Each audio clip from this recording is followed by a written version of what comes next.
ঈশ্বর এবং আমাদের সহমানবকে বুঝতে সাহায্য করার একটি উপায় হিসেবে আমি ভালোবাসার কয়েকটি উপাদানের নাম উল্লেখ করছি। তবে এগুলো কেবলই উপাদান। ভালোবাসাকে কখনোই সংজ্ঞায়িত করা যায় না। আলো তার উপাদানগুলোর সমষ্টির চেয়েও বেশি কিছু। এটি এমন কিছু যা মহাকাশের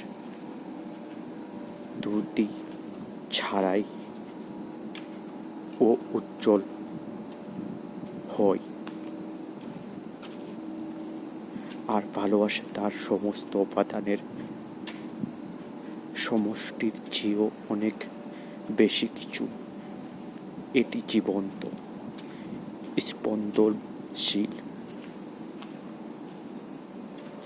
ঐশ্বরিক এক সত্তা। আমরা যদি রংধনুর সমস্ত রং একসাথে মেশাই, তবে আমরা কেবল সাদা রং তৈরি করব, আলো নয়।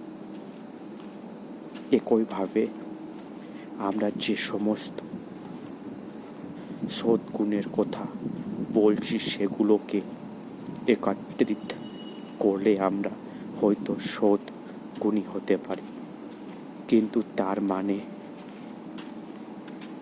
এই নয় যে আমরা ভালোবাসতে শেখেনি।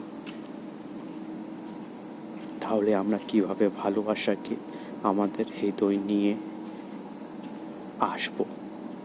ভালোবাসাকে কাছে রাখার জন্য আমরা আমাদের ইচ্ছা শক্তিকে কঠোর পরিশ্রম করাই।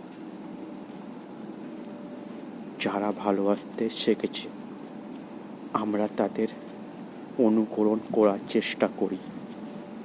ভালোবাসা কি? সেই সংক্রান্ত সমস্ত নিয়ম আমরা ভুলে যাই, যার মধ্যে আমি এখানে যা বলেছি তার সব কিছুই অন্তর্ভুক্ত।